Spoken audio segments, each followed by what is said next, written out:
Okay, untuk yang tak masuk minggu lepas sekali, kita nak tengok organ pengambilan air dan garam mineral iaitu akar. Kita nak tengok akar sahaja. Okay, so tengok pada fungsi akar yang utama memberi sokongan pada tumbuhan, kekuatan, kukuh pada tanah. Okay, sokongan tu lah. So, fungsi yang kedua menyerap air dan garam mineral. Garam mineral ni bermaksud semua makro dengan mikronutrien yang kita belajar sebelum ini. Okay, supaya dapat diangkut sehinggalah ke daun. So, bahagian akar, kita ada pangkal akar. Okay, yang ada bersambung dengan batang di sebelah ni.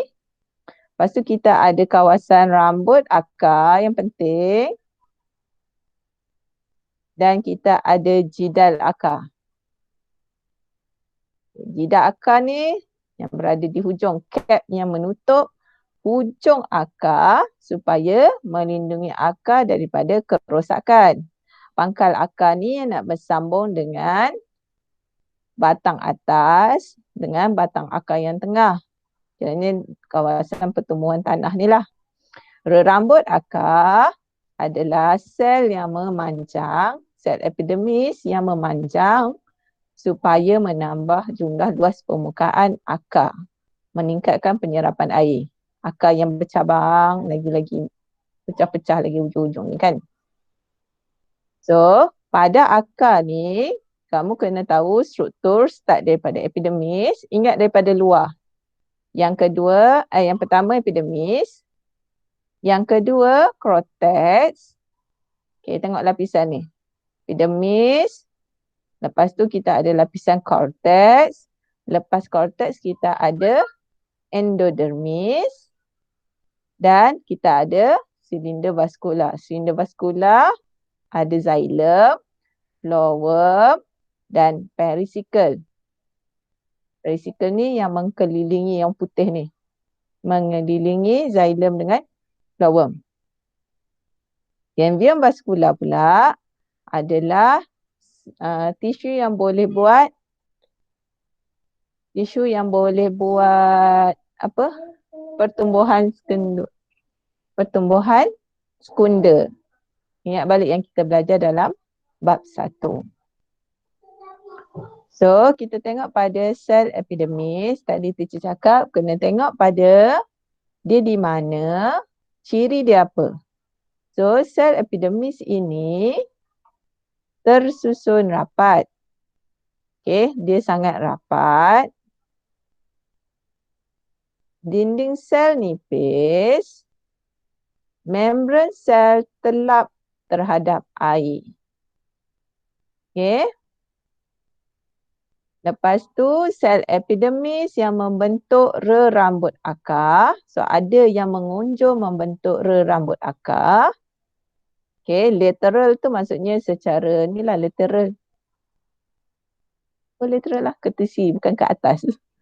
Okay. Lepas tu tidak dilapisi kutikel supaya membenarkan penyerapan air. Mempunyai vakul yang besar supaya dapat simpan air dan garam mineral. Okay, vakul dia besar. Yang kedua adalah kawasan korteks yang tengah ini. Okay, dinding sel nipis memudahkan pergerakan air. Korteks tersusun lebih longgar. Nampak di kawasan dia ada ruang sikit. Sebab kawasan ini berlakunya pertukaran gas. Sebahagian besar korteks terdiri daripada sel parenkima. Ini jenis sel yang membentuk sel korteks.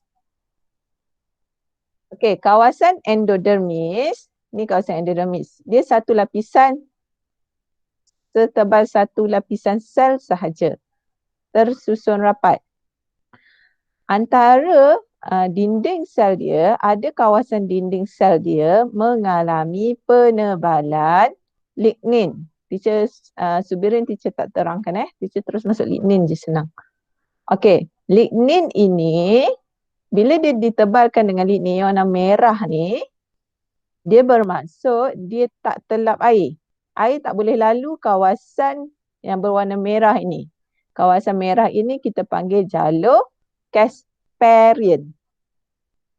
Okay, kalau kamu tengok pada gambar ini, nampak tak warna hitam ni menunjukkan aliran air.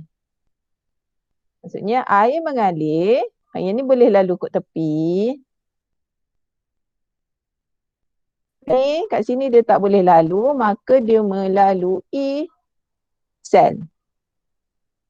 Okay, dia melalui sel. Nanti kita akan belajar dalam bab 4, apa nama laluan air itu. Ingat tak apa plus dengan apa benda tak lagi satu? Cuba lupa. Okey, so kawasan endodermis hanya membenarkan air dan garam mineral diserap daripada tanah melalui silinder vaskular dan dia nak mengurangkan gelembung udara. Sebab gelembung udara ada kawasan pada kawasan korteks ni. Okay. Ingat specialnya endodermis, dia ada jalur Casparian.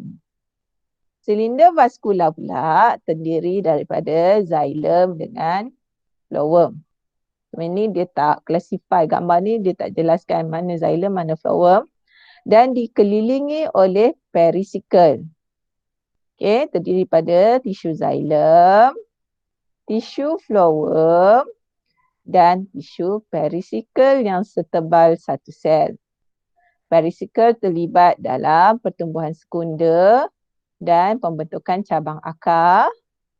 Tisu xylem dengan phloem pula tersusun dalam bentuk bintang.